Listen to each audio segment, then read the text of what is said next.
ফোরাত নদী কোন দেশে অবস্থিত? ফোরাত নদী তুরস্ক, সিরিয়া ও ইরাকের মধ্যে দিয়ে প্রবাহিত হয়েছে। ফোরাত নদী শুকিয়ে যাওয়ার কথা কোন হাদিসে এসেছে? ফোরাত নদী শুকিয়ে যাওয়ার কথা সহিহ বুখারী ও সহিহ মুসলিমের হাদিসে উল্লেখ আছে।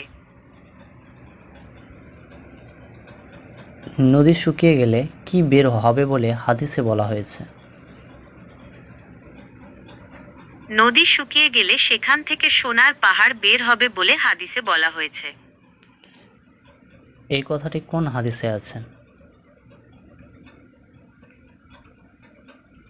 এই কথাটি সহিহ বুখারী ও সহিহ মুসলিমের হাদিসে উল্লেখ আছে। সোনার পাহাড়ের জন্য কতজনের মধ্যে কতজন মারা যাবে?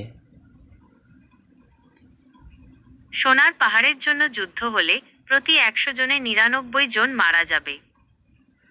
ফোরাত নদী বর্তমানে কোন কোন দেশে দিয়ে প্রবাহিত হয়েছে? ফোরাত নদী বর্তমানে তুরস্ক, সিরিয়া ও ইরাকের মধ্যে দিয়ে প্রবাহিত হয়েছে।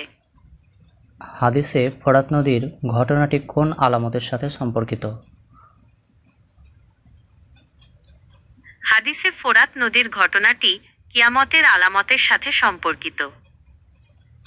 এই ঘটনা কি কিয়ামতের ছোট না বড় আলামত? এই ঘটনাটি কিয়ামতের ছোট আলামতগুলোর মধ্যে একটি।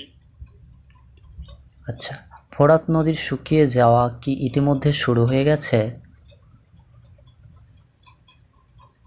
হ্যাঁ, ফোরাত নদী শুকিয়ে যাওয়ার লক্ষণ ইতিমধ্যেই দেখা যাচ্ছে। জলবায়ু পরিবর্তন ও অতিরিক্ত ব্যবহারের কারণে নদীর পানির স্তর অনেক কমে গেছে। আচ্ছা, আমার একটা প্রশ্ন, সোনার পাহাড় কি আক্ষরিক অর্থে সোনা নাকি অন্য কিছু? হাদিসে বর্ণিত সোনার পাহাড় আক্ষরিক অর্থে সোনা নাকি অন্য কিছু তা নিয়ে মতভেদ আছে। তবে এর দ্বারা মূল্যবান কোনো সম্পদ বোঝানো হয়েছে বলে মনে করা হয়।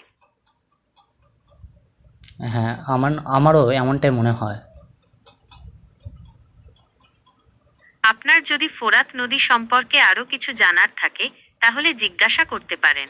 আমি উত্তর দিতে পারলে খুশি হব। আচ্ছা, রাসূলুল্লাহ সাল্লাল্লাহু আলাইহি সাল্লাম কি ফোরাত নদীর বর্তমান বা ফোরাত নদীর অবস্থান স্পষ্ট করেছেন? রাসূলুল্লাহ সাল্লাল্লাহু আলাইহি ওয়াসাল্লাম ফোরাত নদীর বর্তমান অবস্থা সম্পর্কে সরাসরি কিছু বলেননি। তবে হাদিসে ফোরাত নদীর শুকিয়ে যাওয়ার কথা উল্লেখ আছে এবং এটি কিয়ামতের একটি নিদর্শন হিসেবে বিবেচিত হয়। আচ্ছা, সোনার পাহাড় বের হলে মুসলমানদের করণীয় কি হবে? সোনার পাহাড় বের হলে মুসলমানদের উচিত হবে তা থেকে দূরে থাকা এবং এর জন্য যুদ্ধে লিপ্ত না হওয়া। কারণ হাদিসে এই সময় সংঘটিত যুদ্ধে ব্যাপক প্রাণহানির কথা বলা হয়েছে। হাদিসে কি এ ঘটনা থেকে দূরে থাকতে বলা হয়েছে? হ্যাঁ, হাদিসে এই ঘটনা থেকে দূরে থাকার কথা বলা হয়েছে।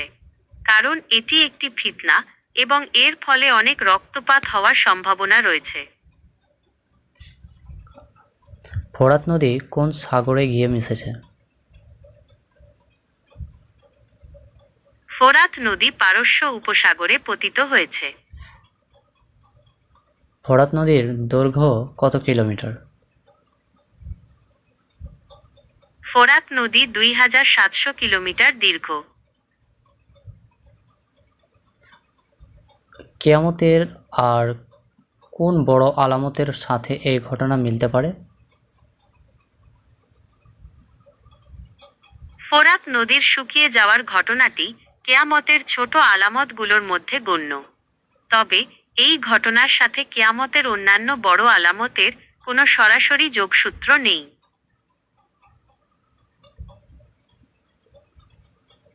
এই ঘটনা ঘটার আগে কি সব মানুষ তা জানতে পারবে? এই ঘটনা ঘটার আগে কিছু লক্ষণ দেখা যাবে, যেমন ফোরাত নদীর পানি শুকিয়ে যাওয়া। তবে ঠিক কখন এই ঘটনা ঘটবে তা একমাত্র আল্লাহই জানেন। ফোরাত নদীর শুকিয়ে যাওয়া কি আল্লাহর পক্ষ থেকে একটি পরীক্ষা? ফোরাত নদীর শুকিয়ে যাওয়া আল্লাহর পক্ষ থেকে একটি পরীক্ষা হতে পারে। এটি মুসলমানদের ঈমান ও ধৈর্য পরীক্ষা করার একটি উপায়।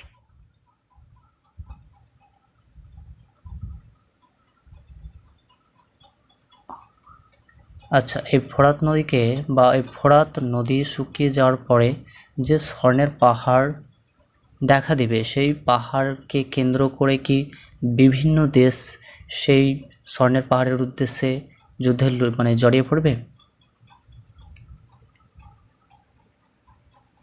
হাদিসে বলা হয়েছে, ফোরাত নদী শুকিয়ে গেলে সেখান থেকে একটি সোনার পাহাড় বের হবে।